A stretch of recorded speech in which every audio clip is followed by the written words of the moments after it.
to PePo-time. Bienvenido mi gente. We are here in Shelton, Connecticut, aka The Shotty. For the ones that know, stand up. For the ones that just found out, now you're in the know. Yo, ¿quién soy? My name is Carlos Castro. I'm a simple guy with lots of goals, lots of ideas, with a positive outlook at life. Este programa siempre ha sido un sueño mío, por mucho tiempo. A mí me encanta cocinar, me encanta entretener y las conversaciones con amistades y familia es lo mejor que me puede pasar. El propósito de este programa es para indicarles que un electricista con bien poco entrenamiento también puede cocinar al nivel dishwasher. I'm fucking with you. But let's get serious for a minute here. I will be inviting some guests that have built and worked so hard in their careers or businesses and to get where they are today. And we'll be breaking bread, having a conversation, and talking about all the obstacles they have faced in life and how they overcame it. PePo-time hopes that the advice that our guests give you helps you keep motivated and keep pushing forward because times can get tough. And in everyone's life, sometimes a brick wall can just come out and smack you right in the face. But with the words or some simple advice from somebody that has lived it, can just be all we need, all that extra push to jump over those brick walls or just bang right through those brick walls. Pero para una conversación así, necesitamos una comida deliciosa. Y lo que yo voy a hacer, antes del programa, yo conversé con nuestros invitados y les pregunté, ¿qué es sus platos favoritos? Y yo les voy a preparar y le voy a meter todo corazón que pueda, full effort, para que salga Pepo.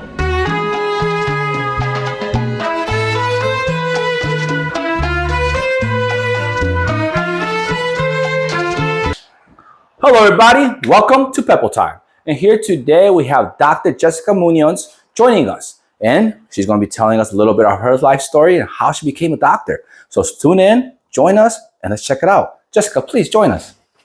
Hi. Hello, Jessica. How are you today? Welcome to my kitchen. Welcome to PePo-time. Tell everybody hello. Hi, everybody. So, Jessica, today here we are, and we are making you some delicious food. We got some empanadas de verde with some shrimp stuffing, with some quesito inside. And then for our main meal, we're going to do nice salmon with an orange glaze. And we're going to have bottom that off with some parsnip puree. So hopefully you're excited and hopefully you're ready. All right. So what I need your help right now with is how about you come and make some empanadas for me while I start frying them up. Okay. And let's talk about, so you just shared that you like to make sourdough. You like bread. I do. All right. So tell us a little bit about that. How'd you get into it? Why'd you get into it? And how's it coming along so far? It started probably over the winter, just maybe being cooped up and looking for new activity. Okay. And I kept seeing reels about sourdough. And so I started to try it out. And I made my first sourdough starter. And then actually talking to some girlfriends at work, they were into it as well. So we kind of shared each other's sourdough recipes, and it's just been fun, you know, trying new recipes with sourdough for like focaccia and what else did I make? English muffins. Okay. So yeah, so just, you know, trying something new. How's the process? Different. Is it time consuming or is it easiest to make in like any other type of bread? You definitely have to plan ahead. It's not like if you just want to make a quick bread, you can use yeast and have it ready in a few hours. You have to really think this through. So like the process started with the sourdough starter. Okay. That I've had already for a few months because you use the same sourdough over and over basically. It matures and it adds to the flavor. Okay. So once you're ready to bake, you take it out of the fridge and you feed it. You feed it? You feed the it. bread? Yes, That's you feed it. So you have to feed it flour and filtered water. and then you let it rise. So I let it rise for like 8 hours. So the bread that I brought for you today, I started yesterday in the morning. So before I went to work, I fed the sourdough starter. Okay. And then in the evening, I made the dough. And basically, you have to kind of break up the gluten. So once you make the dough, you have to do a series of stretch and folds. Okay. So every half hour, you have to stretch it, fold it, stretch it, fold it. And it breaks up the gluten, which makes, I think that's what adds it to the consistency and flavor of it. Okay. And then you have to put it in a really hot oven. It's 475.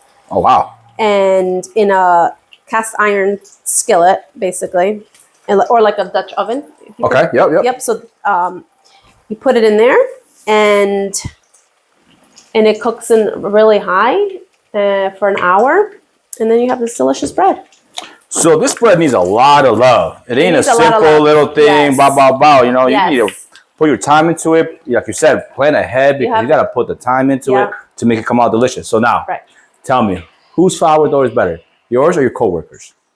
I haven't had my coworkers. We just share recipes and pictures. We share pictures. Our text messages are just pictures of bread. Look at how pretty mine is, or so yeah, that's very cool. So besides bread, you talked about kombucha. Yes. So that's another thing you may be making too? I make my own kombucha. It's because I was spending so much money on store-bought kombucha, and I really like it. My daughter likes it. So it's actually really easy. You buy what's called the SCOBY, which is it's like a bacteria. Okay. You buy it on Amazon. I bought mine on Amazon. And then you mix it with black tea. You make a big batch of black tea. You put some kind of sweetener, with whether it's sugar or honey or maple syrup. I've done all of them. I've tried a little bit of everything. So what got you in kombucha? Honestly, I don't even know when I first tried kombucha, but I know I liked it. And when I started drinking kombucha, I noticed that it decreased my craving for alcohol. Not that I was overdoing it, but they would say otherwise. No, but it was just like, I don't know, at the end of the day, you want like a drink or a glass of wine, and that kind of adds up throughout the week, So I found that having that fizzy drink that with that fermented flavor kind of curbed. Grab this from you. Sorry, I'm slacking here. No, you're good. One's good. One's good? Yeah. Okay. It curbed my craving for alcohol. So I've been drinking a lot less. I have a drink every now and then, but that is funny. But during the week, definitely a lot less, which is good, because that's. You don't know yet, Carlos, but once you get 40s, no, your body changes. And you can't act like you're 20 anymore. No, that's very, very funny, because the reason I started drinking kombucha is because I took a year off drinking completely. Okay, wow. And I didn't know what to do with myself when I went out to not go out, but when I was hanging out with friends, everybody's drinking their beers, taking their shots. Yeah. And then I found out kombucha is healthy, probiotics, and it has a strong flavor. And I like whiskey.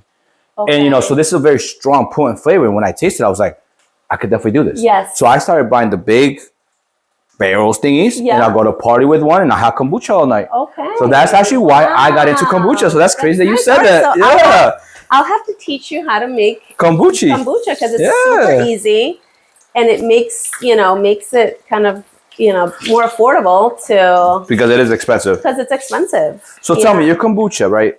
So I don't know, because I drink it and I did a little research, but I haven't done the depth in it. All kombucha has probiotics no matter what, correct? Right, because it's you're putting in bacteria. The SCOBY is the bacteria. SCOBY. Scooby-Dooby-Doo? Yep. And it grows every time you do a batch, your SCOBY grows. So when you're ready, my SCOBY has made baby SCOBYs, so I will just give you one. Awesome. And the process continues forever and ever. PePo-time. We're about to make some kombucha. Yeah, it's really fun and it's easy. And then you bottle it up and put whatever flavors you like. Cool, because I'll be buying the stuff from ShopRite where they have the 2 for $5, but it's still expensive. That's still expensive, yeah. So if I can make my own, and it's all it is what you call it? SCOBY? SCOBY. SCOBY. SCOBY. It's a bacteria that grows. That's awesome. And you need tea. And it's from a doctor. Remember that. Doctor's telling you this. Tea and then sugar. Ooh, okay, okay. Yeah. But by the time you actually drink the kombucha, by the time it's fermented, the sugar level has been consumed by the bacteria. Okay. So it's not a high caloric drink. Even though you put sugar in it, the bacteria has kind of gobbled it up. And the only reason I drank it was to substitute alcohol. Okay. So you look at this so we're new kind of strategizing here. Yeah, on the same level. So very cool. All right, Jess. So we got our empanadas going, as you can see here. And what kind of oil are you using? Vegetable oil. Okay. Because you can't do it with olive oil. No. Coconut oil, probably. Avocado oil, definitely, because they have a high rating of burning. Yeah. I just didn't get it. Yeah. I like vegetable oil. You gotta be a little bad here and there. You can't always be good. No, it's fine. You gotta enjoy life. But it has no 4 legs. That's right. All right, so Jess. So we're gonna sit down now. We're gonna have Jess sit down. I'm gonna prepare her first empanada. Let her try her appetizer, and we're gonna keep going from there. So PePo-time, hang tight. I hope you're enjoying this episode. Hit that button on the right to subscribe. All right, Jess, you're at the table now, and you're about to get your appetizer going. I'm excited. So Jess, what kind of doctorate do you have? So I have a doctorate in nursing practice. Okay. And what does that mean? So I'm a nurse. That's where my career started. And there's many levels of education. So you can have an associate's, a bachelor's, a master's, a doctorate, and a PhD. So I've kind of worked my way up to the doctorate level. Wow. Yeah. So what drove you to do this? Is it something you always wanted to do? Is this how did it happen?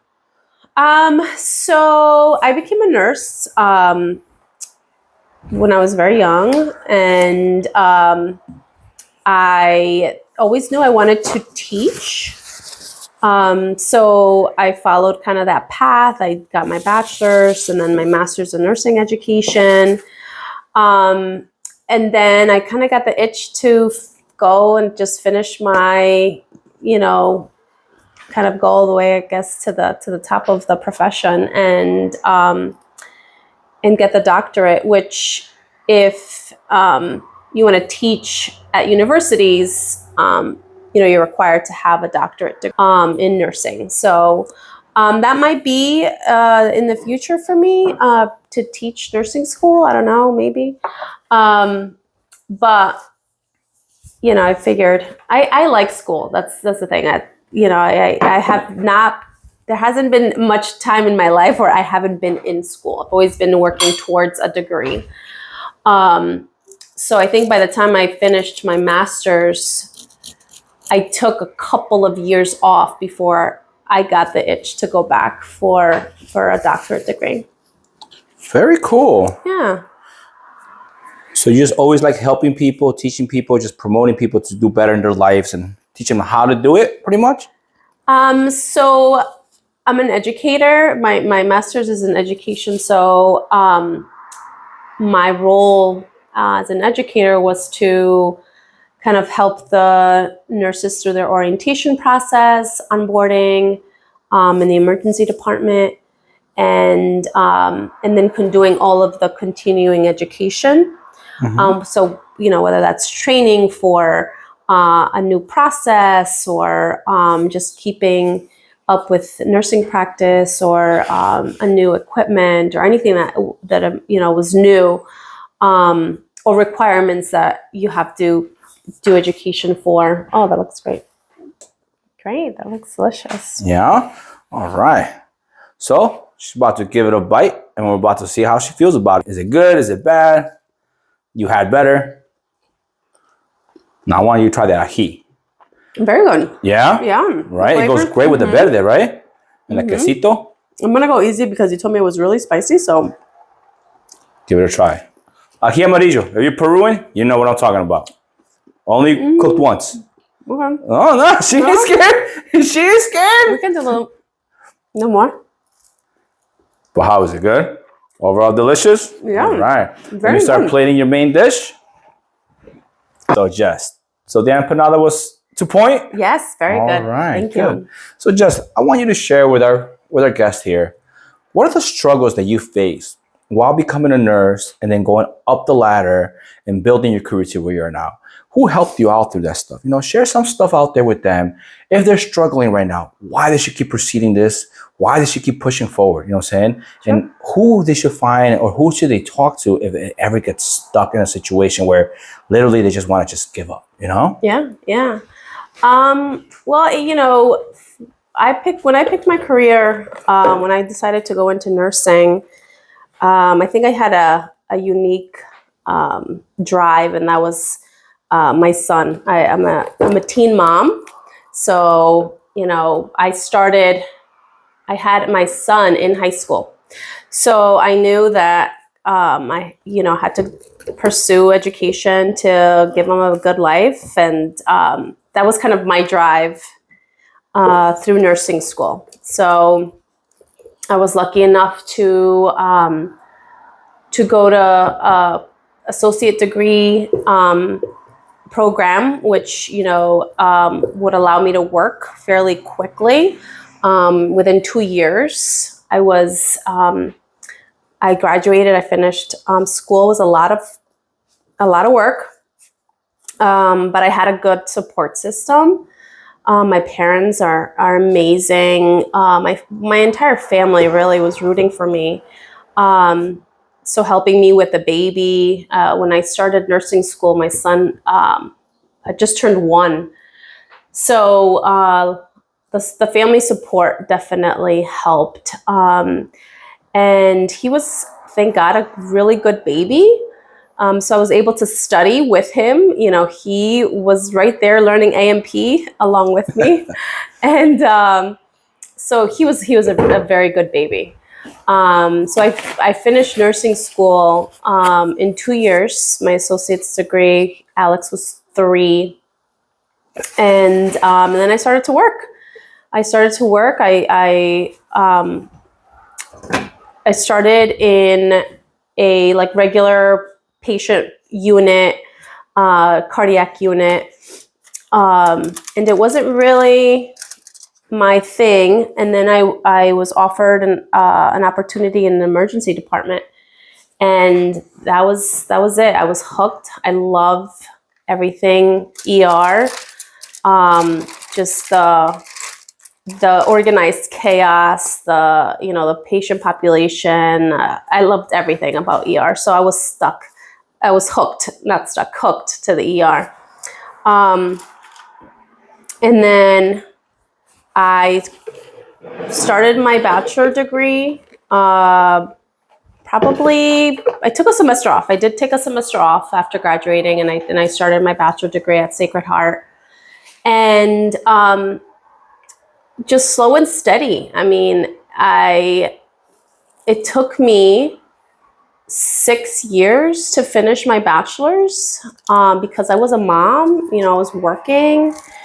I had another son in the meantime. And my Chris was born in 2005. So finished.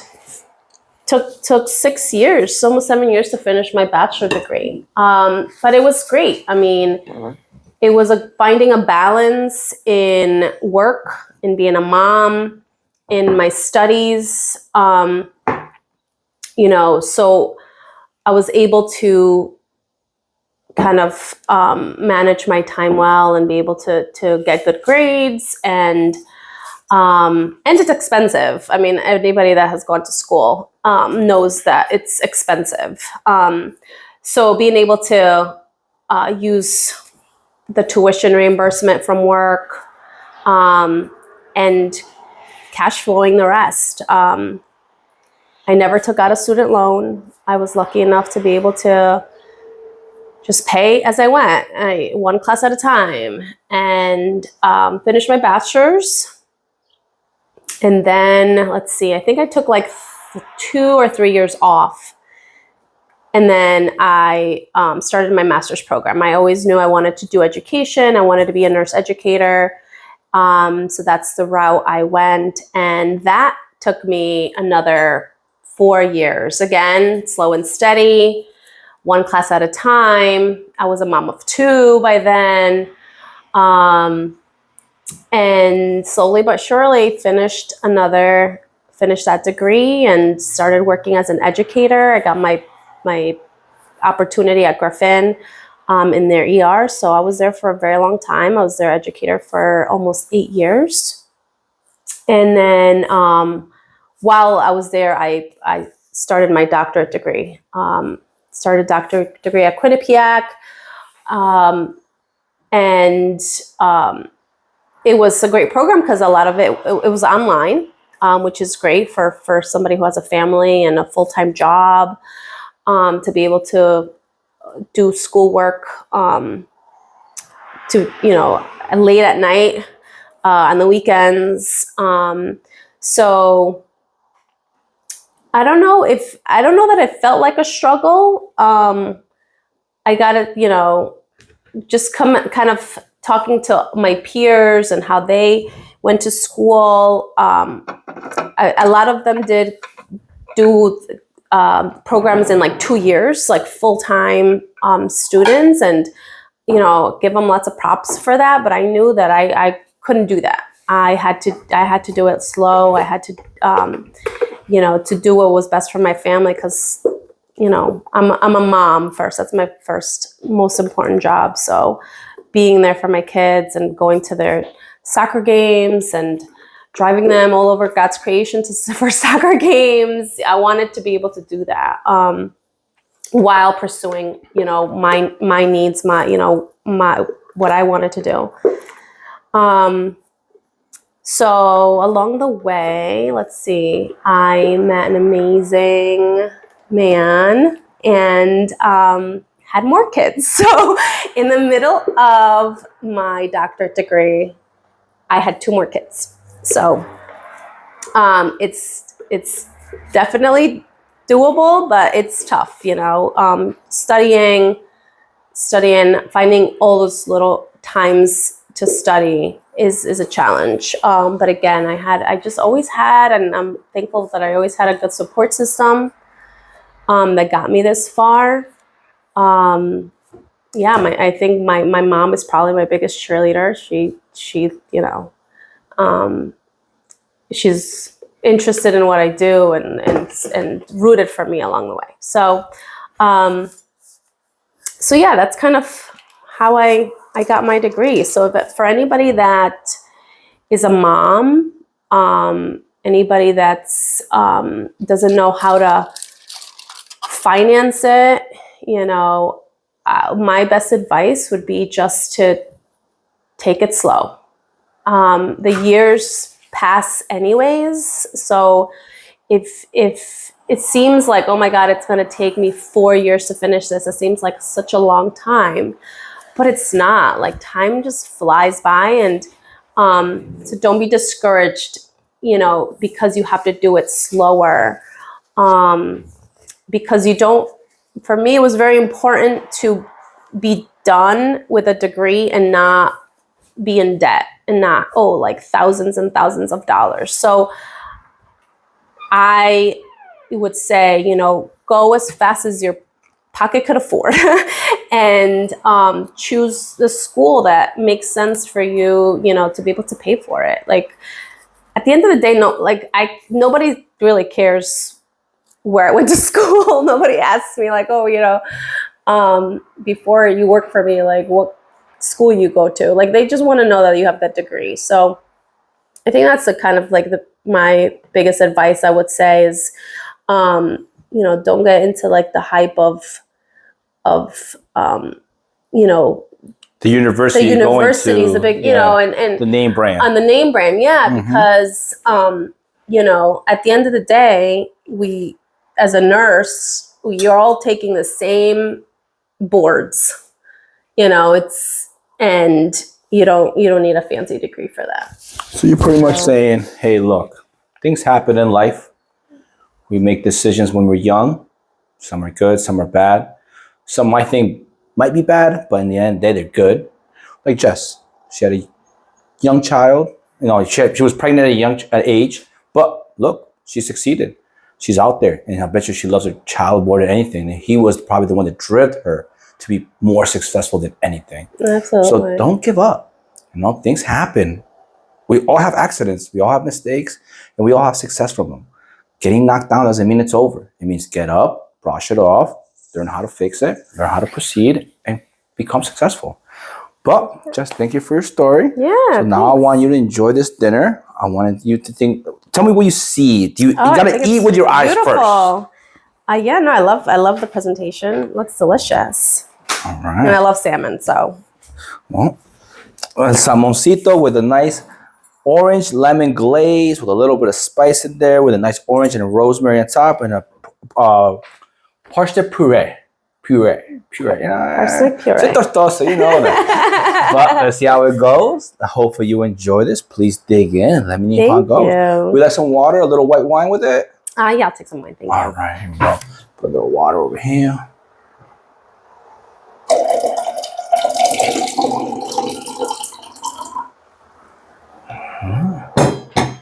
A little vino blanco, Sauvignon Blanc.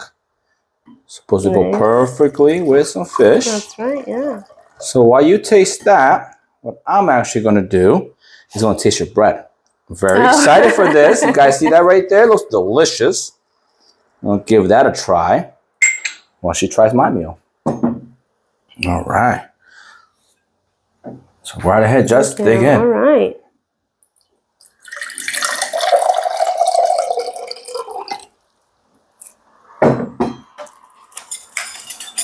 Now you baked this, right? How long did this bake for? 20 minutes at 400.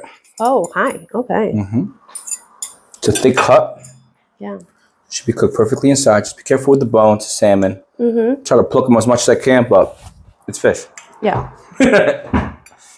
Let's see. Thank you. The moment of truth. All right. Very good. Yeah? Yeah. All right. Let's try this Very bread. good. It smells delicious.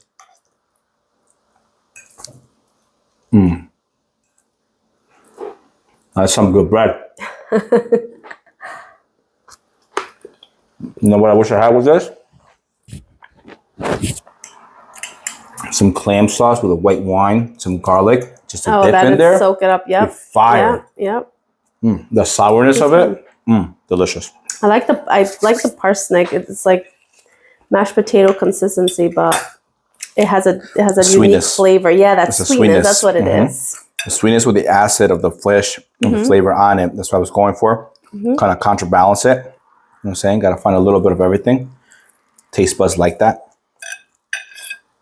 And I got little red flakes in there. But it seems like you like spice. I do. I got to heat it up next time. I like a kick. Yeah. But I don't put it in all my meals. No? No. All right. It's probably not that good for you to have it all the time. So, Jess, your mom was your biggest cheerleader, you said, huh? That must have been an amazing thing to have. Yeah. Amazing support like that. Yeah, no, moms are awesome. You know, to have a mom in your life that, you know, sees bigger than you see for yourself, you know? Like she just kind of knew that I could do big things, you know? So maybe when, like, you know, I didn't believe in myself so much, she did, you know, and it's so important to do that for your kids. Of course, just like root them on and, you know. Give them that support. Let them know that love is there and they always got somebody's back, you know. Cheers. Thank you. Salud. Salud. They're pretty. Thank you.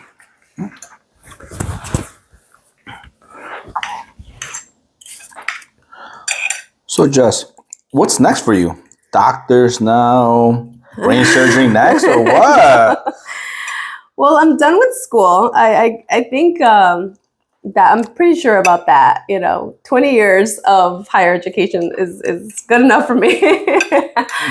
I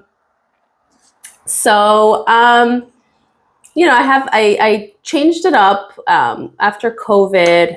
The nursing education wasn't as fun for me, so I looked to do something a little bit different. And with my doctorate degree is in leadership. So kind of focusing a lot in operations and performance improvement. So that's my current role. That's what I'm focusing on. So currently I'm the trauma performance improvement coordinator, and it's basically we're building up our trauma program at Birchwood Hospital, and kind of looking for ways to grow and serve the community, better. So I needed a little break from education and doing, something, which is still, there's always aspects of education and kind of anything you do in nursing. So I'm kind of, this is a new venture for me and with a new team and,